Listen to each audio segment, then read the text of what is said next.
And welcome back to part 9 of What If Naruto was a full Uzumaki with the Adamantine chains. Last time in a Naruto What If, we had Naruto undergo his training with Kushina and Jiraiya, learning both the Toad transformation, Toad summoning, the Rasengan, learning more about seals, brushing up with probably training with his Adamantine chains as well, Kushina, among other things. But now we fast forward, and I had a nice little moment with him and Hinata.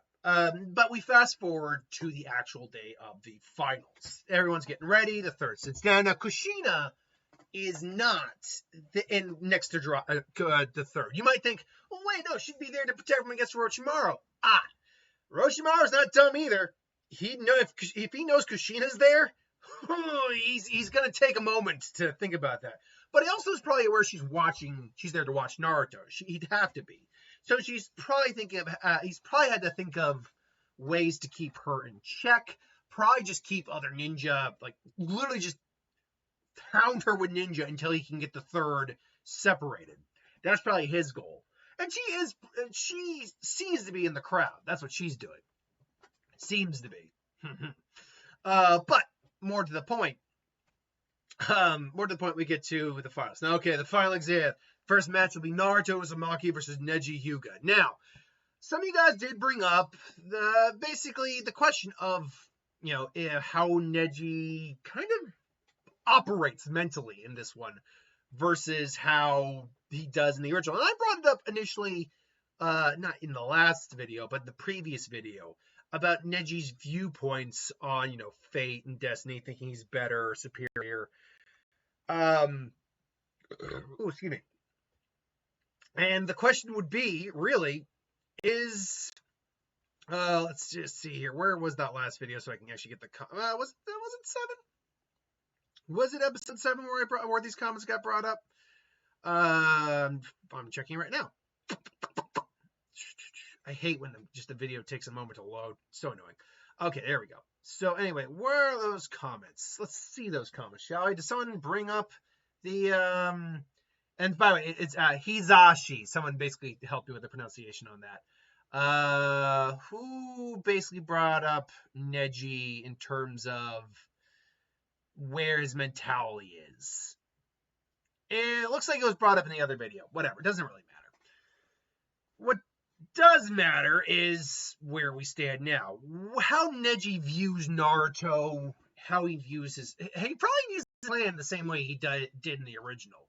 But how he views Naruto, I would go so far as to say is probably different than how he views him in the original. In the original, he just looked at him as an annoying kid, and that he knew he was better than, that he was superior to. Here, though, Naruto comes from a prestigious clan, just as prestigious as the Hyuga or Uchiha, but nowhere near as vast. There's hardly any of them. The few Uzumaki that, and the question of whether or not the Uzumaki would again flock to the leaf, because there's still some Uzumaki left.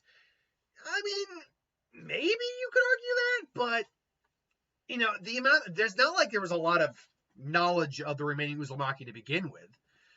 I mean, Naruto's name was becoming a little bit more known throughout the ninja world during part 1, especially in part 2. So, but I think it just shows how few Uzumaki really were left. That Karin doesn't actually, we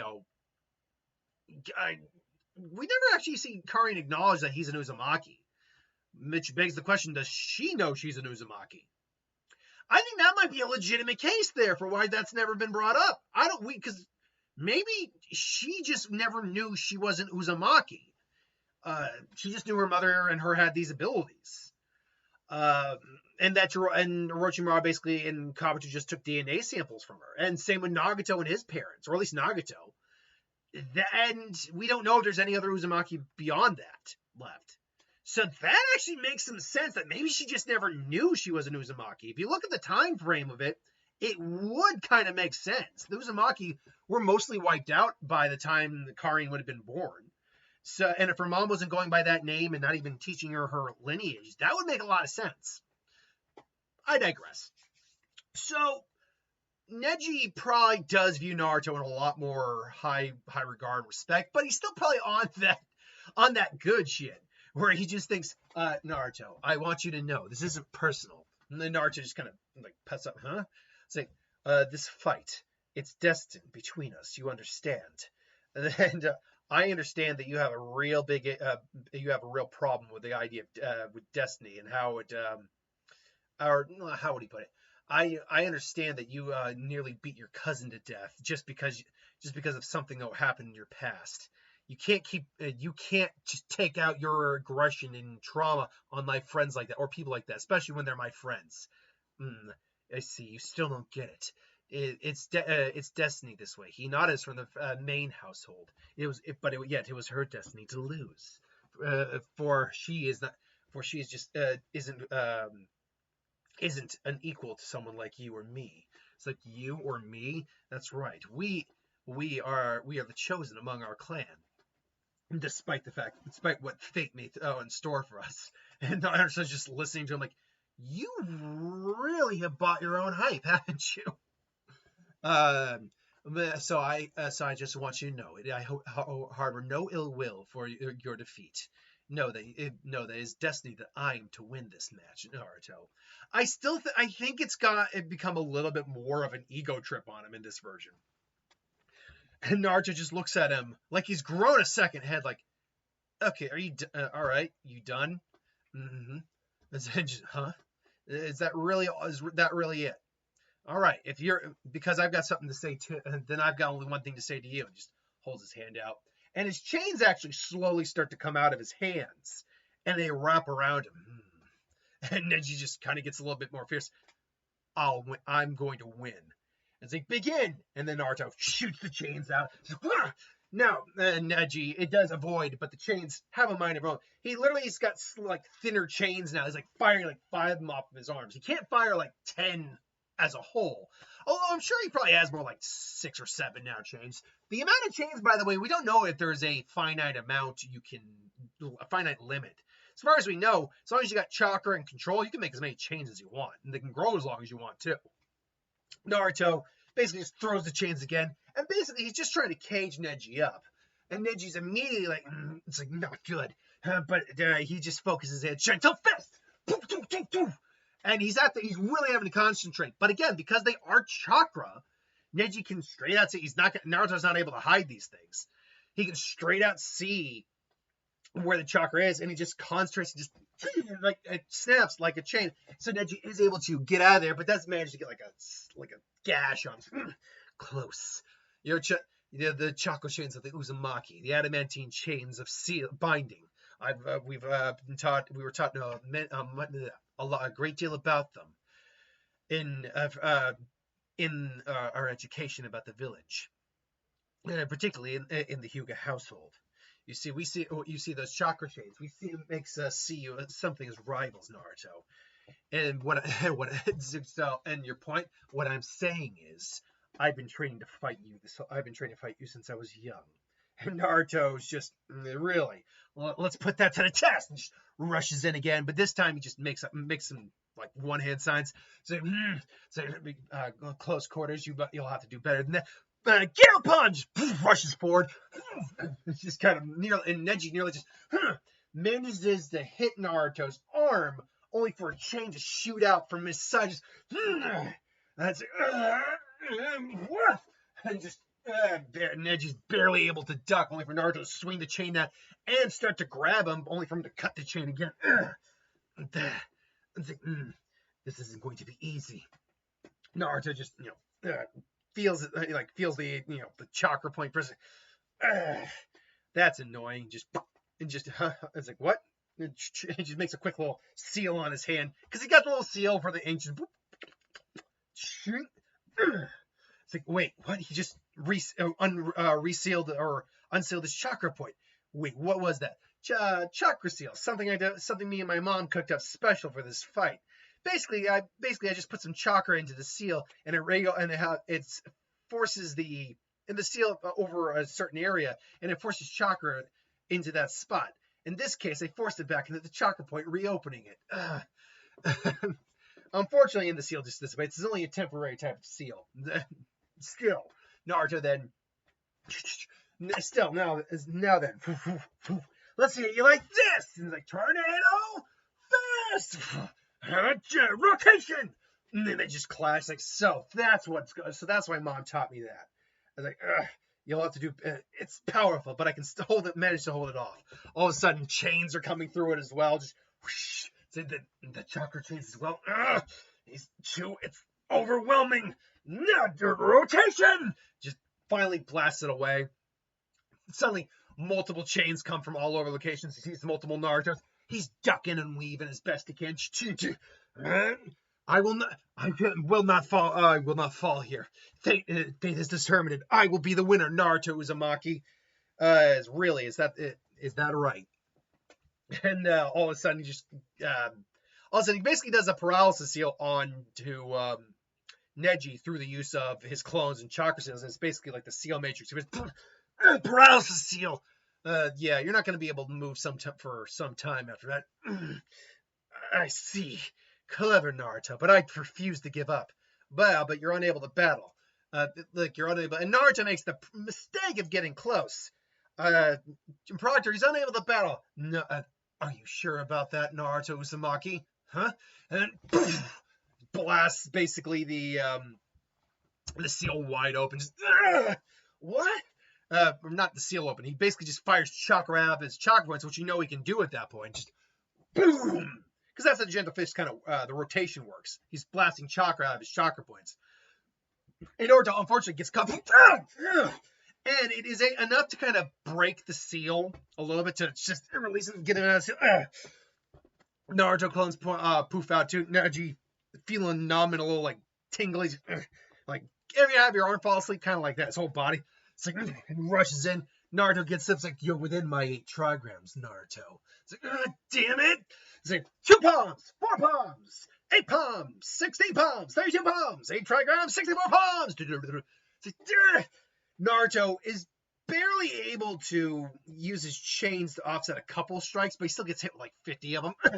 And Naruto goes flying down. I can't mold my chakra. I can barely mold my chakra. Damn it. It's like, it's over, Naruto. I told you. Fate has declared me the winner. I've been studying your clan since I was a boy, since I was a child. Now, excuse me. And of course, Neji would not be in a good way either. He's taken a few hits. He's also been paralyzed temporarily, so his body is a little shaky. But he's like, but he's still fine. It's like, why do you think you say your dream is to become Hokage like your father? And yet why? And yet, why is that? Do you really think you can become Hokage? Think about it. Why do the people who become Hokage become it? Because they are already destined to become Hokage. And Naruto's just like, what the hell are you talking about? As I said, boo-hoo, life's, Neji, where the hell is all this face stuff coming from? I'll tell you exactly where it came from. He explains his story to him. I'm sorry that happened to you, but so what? Things get tough. Big deal. Suck it up. It's like, I would not expect someone like you, who's you from pampered by your own clan to understand. To which Naruto's like, you think it's been easy for me? You got to know your dad. And which Naruto actually starts to get a little angry. You got to know your dad. You get to mourn him. You get to actually have that luxury. I don't. I never got to know my dad because he died sacrificing himself to save us from the 9-tailed fox. He died protecting this village, including your father. And now I have to live every day trying to uphold his legacy. I don't want to become Hokage just because my father was Hokage. I want to be Hokage to be better than my father and to be able to protect those, no matter everyone around me, everyone I care about, and this village. That's what being Hokage means to me. That's why it's my dream. And Neji's like, ugh. Of course, again, he's like, Neji's getting kind of talked back to it. He's not used to this. Proctor, it's over. It's over. Forgive me, but if I remember correctly, like you said last time, I'm still standing here. Are you sure about that? I'm still standing here. And it's like, yeah, don't try to bluff me. We both know you're on your last legs. To which Naruto finds you say, all right, Fox, you know what? It's time to pay your rent. And yeah, And instead of the infamous "because people called me a failure, I'll prove them wrong" line, it's like, why fight a losing battle? Why fight a battle? You have no a chance of winning. It's like because people keep talking about fate, and because people keep saying it's my fate to lose, or because you keep saying it's my fate to lose, and I'm gonna prove you wrong. And finally goes into chakra mode, and now his chains are back. All that they look like, and he even smacks them around like tails from the tail beast. All right then, let's try this again, shall we, Neji? And Naruto just rushed in, and just starts basically overwhelming Neji like he did last time. And finally,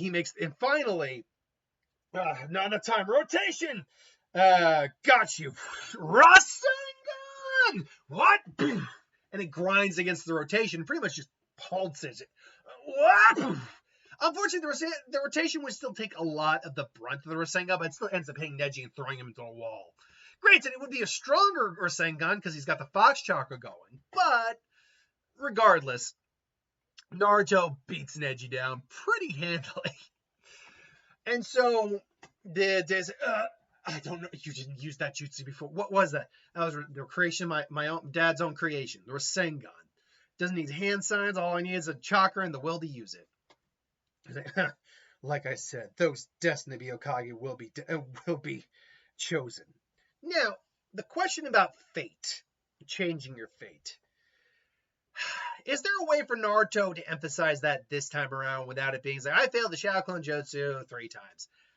I really don't know.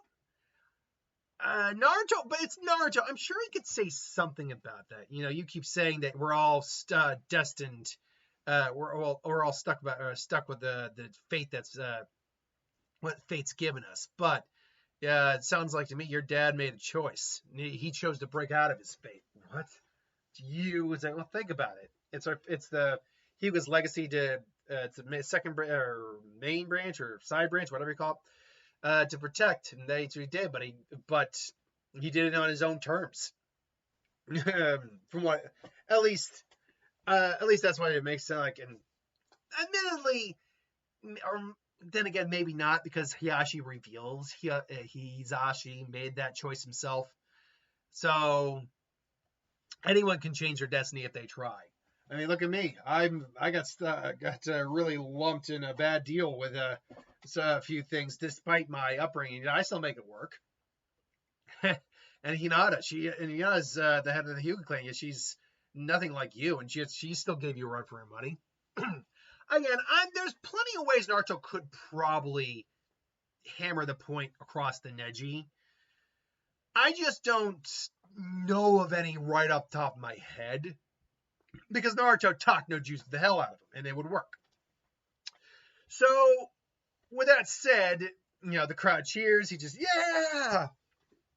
And so that's my teammate Naruto. And then, obviously, Kankuro versus Shino doesn't happen. Shikamaru versus Temari happens. And then it'd be Temari versus Sakura. Now, someone did say that Kuronai was training Shino. From what I remember, and maybe I'm misremembering, I think that was anime only. There was no confirmation that was the case. Plus, what exactly is Kuronai actually going to teach Shino that we saw him utilize in any of the fights? Best of my knowledge, she didn't teach him anything. She was helping him tactics, but I can believe there's more than enough time for her to help Sakura. As Shino, frankly, would probably be training with his dad or Kiba more than be training with Kuronai. So even if that did happen in canon, it just changes here. So I've never understood people say, no, Kuronai's training Shino. Well, she's not in this version. Sorry. So Sakura and Temari kind of square off. And this is good, too, because it buys Sasuke more time to get there. And they're looking at each other, or squaring us up. It's like, I might be a little haggard from the last fight. We got more than enough left in the tank to take you on. Into which, Sakura immediately gets blowing around, and just makes a hand sign, please. You really think you're going to be able to take me on like that? Makes a couple clones. Is right, please. I just got to find which one of you has. Then there it is, the shadow. It's like, damn it. And it's like, really? Is this all you could do? Plus, please, the other guy was far smarter than you. And I heard you were supposed to be some sort of a real prodigy in the class. It's like, I don't need you to pity me. Well then, how about I just beat you down instead? She makes, what's the mud clone jutsu? And all of a sudden, a clone of Sakura made of mud pops up. It's like, mud clone? Interesting, but she just undoes the fan. Not going to be enough. Punches Sakura only for her to, what? Crap, where'd she go? Releases the, the petals, only for the petals to most of the petals disappear, only for the few petals that land near her feet to not disappear. Wait, what? And then all of a sudden the tree comes up. What? Huh? What is the genjutsu again? This isn't good. This isn't good. I gotta release it. Are you sure you can't? But how? I released myself from Genjutsu. You released me from the first Genjutsu, but I layered a more advanced one on top of it, ready to set off when you activated it. And all of a sudden there's she's allegedly coming out of the tree. I said, no, I surrender. To which all of a sudden, release. And so Sakura Haruno is the winner. It's like, yeah! And that's when Sasuke pops up on the field. Now, as people pointed out, Sasuke admittedly doesn't have the curse mark, but he's had a full month worth of training here. And he has much more lightning jutsu under his belt here than he did in the original. So B, chakra reserves. How much larger could Sasuke's chakra reserves get here compared to the original? Would he have enough to say, squeeze out a third Chidori and that's all she wrote? Debatable. I've sometimes argued yes, but if he did that, he could only use 3 Chidoris and then that's it. Otherwise, he could probably use 2 Chidoris and still use his other jutsu without too much difficulty. Speaking of which, he's probably getting a couple other jutsu, including Lightning Tracking Fang, or not. Was it a Lightning Tracking Fang? Maybe. Maybe he's also figured out a little bit like a Chori Senbone or something like that. But False Darkness, I think, is definitely a usable ability. Plus, we know that he probably was able to get his speed up even higher before. The only problem is it's very taxing on his physical stamina. He's not physically trained like Lee is. He can only do it for a little while. And that speed's really only designed for him to use the Chidori with, not to actually, move around with. Either way, though, that fight would probably just be a complete stomp in Sasuke's favor, even more so than what it was in the original, because he's also throwing out things like False Darkness. All that does the Chidori. My blood! It's my blood! And then, nearly crushes Sasuke's arm. And then the actual, invasion starts to begin. And, Genjutsu falls in the crowd. Naruto, though, gets out of it. And the third Hokage obviously gets kidnapped by Orochimaru. Sarutobi Sensei. Sorry, but I need to get you as far away as possible. Can't have anyone interrupting our reunion, Sensei. And this, I think, is very key here. They get to that spot. Obviously, Scar then flees. Sasuke goes after him. Sakura, Naruto, and Shikamaru would follow Paku after him as well. Naruto's probably fighting off, Ninja. Same with Kushina as well. Kushina would theoretically be fighting Ninja off as well. In fact, she would be. However, right as the sound 4 put up the barrier, Sarutobi, of all people, just kind of smiles. You really think I would have come here alone? Alone, Orochimaru? There's no one else in here. Are you sure about that? What? All of a sudden, right behind him, there's Kushina. Like, how? What have you? I picked up a little trick from your old teammate, Jiraiya. Pervert as he may be, he did come up with some good things, including apparently it's like a stealth technique. Like apparently you didn't even notice I was here the whole time. No, probably wasn't that. It was probably more that the minute that the barrier got up, like a red flash basically got in there. It looked like a red flash, not actually teleportation. She wasn't using Raijin. Actually, spoilers, I have been I have basically said that she probably would learn it over the 13 years. So actually, what would happen is, Orochimaru, you may be my responsibility, but even I acknowledge I may not be able to defeat you anymore. But I may not be strong enough to defeat you. So I ask you this question. And he just pulls out a kunai, very familiar looking kunai, which Orochimaru goes, huh? You can't tell, but you didn't. You really think you can master the flying Raijin when no one else in the village ever could? Are you sure about that? No, that wasn't what I was going to ask you, Orochimaru. My question, what I was going to ask you, is very simple. Do you think I would take you on alone? And it just drops it, and all of a sudden, poof, now the red flash of Konoha just poof. And the hell, and there's Kushina, not in her civilian attire, but in her full-on. Actually, it's a good question. What do you think her? I mean, I know there's the Minato light novel and the chapter. What do you think she wore the standard Jonin attire when she was out, or do you think she'd wear something more unique to her? She's not wearing her housewife outfit. No, she's wearing. Maybe honestly, she's probably wearing a flak jacket to show that she's back into the fray.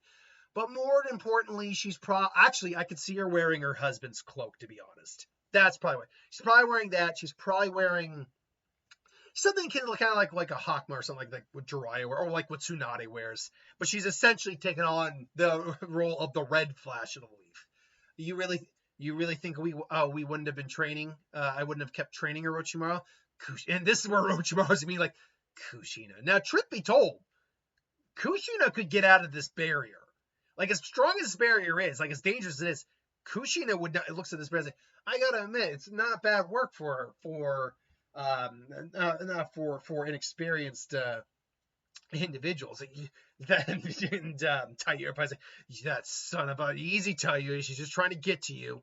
It's like, but she just chakra chains come up, poof, starts just tearing it out. Boom! You're really gonna have to try harder than that. So instead, the self Lord Orochimaru. It's like, no, keep the others at bay. I'll handle Kushina and Sarutobi Sensei myself. Summoning jutsu. Then first coffin. Second, and they both see it. Second coffin. And Kushina immediately realizes they both realize what this is. Kushina and Sarutobi using. We know the fourth coffin wouldn't have worked anyway in hindsight, but still they do it to stop the fourth from coming. And so, so then, shall we begin? Orochimaru's putting on the mask of confidence as the second and first show up, and they're both, and Kushina and Sarutobi get ready. But he was hoping not to take on Kushina. He's probably, we know he's confident that he could take on the third. But even still, he's not stupid. Orochimaru knows the third's still not going to go down easy. But Kushina's a different story. Kushina is pretty much still in her prime, let's be honest. Like, she's only in her late 30s. 37. Again, how old was Kushina? Sorry. How old was Kushina? I want to say, again, when she died. Kushina was 24. That's right. It's basically 12, 13 years later. She'd be at oldest, she'd be 37. Look, for whatever reason, they like to call like Kakashi old man. And again, that's poking fun at, the kids, poking fun at like 20-year-olds. People have done that, sure. But yeah, no, they do kind of imply that someone like Kakashi in their 40s is definitely older, but he's still a beast. If anything, he's more dangerous. So even Jiraiya in his 50s is still someone who's actually kind of still in his prime, more or less. He's maybe a little more over the hill now, but he's still more or less one of the most dangerous dudes around. The whole adage, beware of old men who work in a profession where you die young. Kushina would be hard. She'd still be, if nothing else, well beyond what she was when Minato died, because she's probably kept training and been preparing to take over for Sarutobi when the time was right. So, yeah, no, Orochimaru is probably smart enough to be aware of that. So it's like, this is not going to be as easy as I hoped. But until then, thanks for watching. Hope you enjoyed. We'll see you on Wednesday for the next part. Thanks for watching. I'll see you next time.